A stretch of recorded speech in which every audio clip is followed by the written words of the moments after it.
என்னன்னா பேதுருவை பார்த்து என் பின்னே வான்னு சொன்ன உடனே பேதுரு என்னங்க செஞ்சாரு? அந்த மெயின் வார்த்தை, அந்த வார்த்தை மெயின் வார்த்தை சொல்லுங்க, வலைகளை விட்டு விட்டு.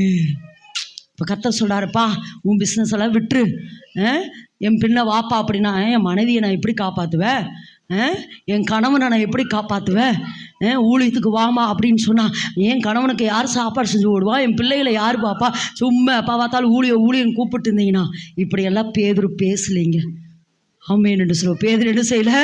இப்படியெல்லாம் ஒன்று சரித்திரம் எப்படி சொன்னால், பேதுருவினுடைய அதாவது அந்த குடும்பம் ஒரு பக்கம் அந்த தரித்திரம், ரெண்டாவது நிறைய அந்த கடன்களுக்குள்ளே சிக்கி கொண்டிருந்ததாம்.